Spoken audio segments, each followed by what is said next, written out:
Hi guys, it's Isla. I'm bringing you an 800 point Middle-earth SBG battle report today. We've got 800 points of Mordor versus 800 points of Rivendell.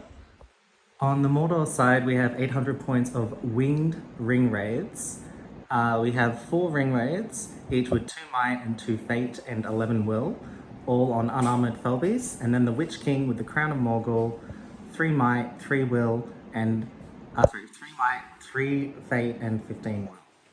Okay, so on the Rivendell side, we've got Círdan leading 6 warriors, 2 with bow, 2 with shields, and 2 with spear. We've got an elf captain on horse with a shield leading another 7 elf warriors, 3 with shield, 2 with spear, 2 with bow, and then a banner. Then we have Elrond with heavy armor on horseback leading 6 knights with shields, 1 with a banner, and another 12 elf warriors with 4 shields, 4 spears, and 4 bows. Rolling for scenario. Cool. So that's hold objective scenarios. Yep. And what scenario we put in play? Domination. Ooh, I like a bit of domination. Cool. Yeah. Let's do this. So Mordor won the roll for deployment and started deploying ring wraiths over here. We alternated deployment until the elves were fully put down, and then we've dropped our outflanking ring wraiths here, the Witch King and the other ordinary ring wraith on the Felbeast. And then on the opposite side, we've got Círdan and his warband, the elf captain, and Elrond's warband as well. So this is the table after deployment.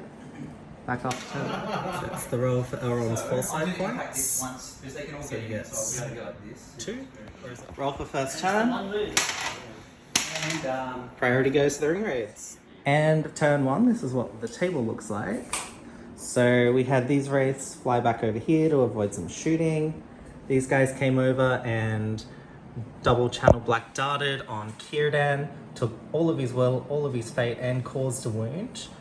And in return, some Rivendell knights and some unmounted archers fired at this ring wraith here, did a wound to the ring wraith, and he passed his fate test. Priority roll, turn 2. 1, 3 goes to good.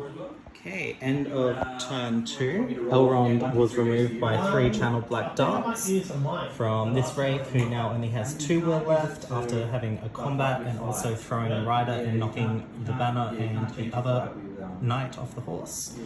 The Witch King also threw a rider, and he's back there.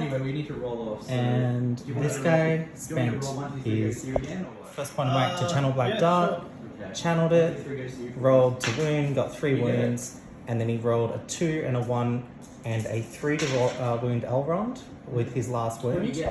And Elrond is going to use his last point of fate to save it. So before he rolled the fate save, I mighted up with the last might point to get rid of Elrond.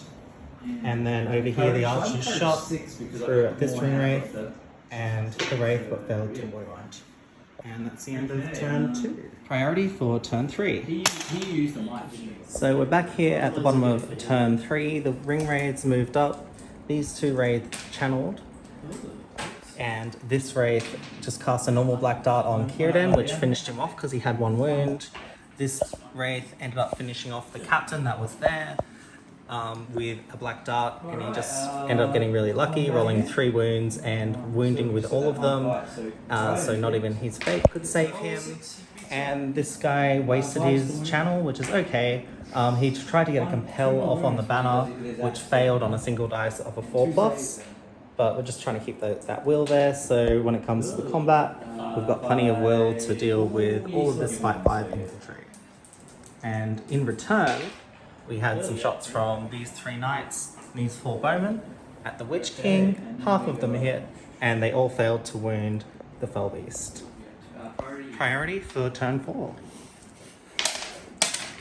Back to evil. Okay, so the most suspenseful turn so far. As you can see, there's a Witch King size hole in my army. Holy fuck! was diabolical. So, Thanks, Carl Urban. we had 10 shots on the Witch King from these elves, and the Witch King flew over here, and he was 11 inches away from the cavalry, so he couldn't get charged. And one lucky shot got through on the Witch King, rolled the 6, rolled the 4. It was this guy there. He's gonna get a heroic allocation now. And basically what happened is I was rolling my fate one by one. The first fate, rolled a 3. Second fate, rolled a 3. By this time, my butthole was really tight, and I rolled my third fate and also rolled a 3. And now, considering I had spent all my might to, well, my last might point was spent on a heroic move to prevent myself from getting charged, I could not alter that roll, so that ended up with one dead Witch King. Yeah, so now a lot of the tactics are out of the window. I've just got to sort of charge, I think. And finally for the turn, we had this one archer here, shoot at this fell beast, and also caused a wound on the fell beast. So very successful elven shooting, and we got to get in combat so we don't get sniped to death. Okay, end of turn 4, and there's another wraith gone. This is not looking too great for myself. Unfortunately, this wraith here died. As you can see, there's a hole there. He was trapped, and yeah, just got slaughtered by elven blades, and then lost 2 fights over here with no consequences except for losing a point of will. So on to turn 5. Let's roll our priority now. 2, 6. So goes to the elves. This is not fun. Okay, so this is the last turn. It's all over from here. So obviously the elves have gone and claimed the objectives that they can, so they took 3.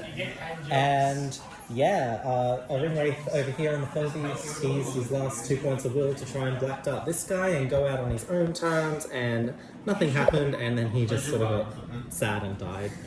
And then over here, both the final ring wraiths got trapped and were killed by the elven blades.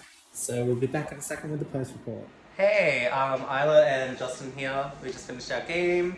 So we're just doing a post wrap on sort of what we thought happened. So for me, the big turn I think was when the Witch King died. Yeah. That was bad, with most of his resources failing fate 3 times. It was absolutely terrible. He had no might left. Yeah. He could have boosted 2 rolls of a 3 up to a 4 and could have passed if he hadn't a heroic move to not get charged. Yeah, that's the problem. You gotta pick your battles. So like that's crazy. Like it just tells you like how important resource management in the game is.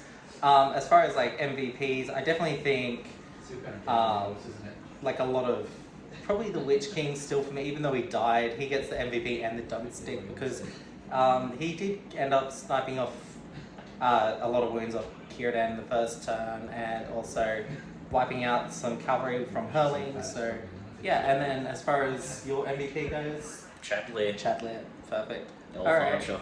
Elf Archer. Yep. So we're gonna write our profile up for Chadlear, and we'll put it in the comments down below. Yeah. Thanks for watching. See you in the next one.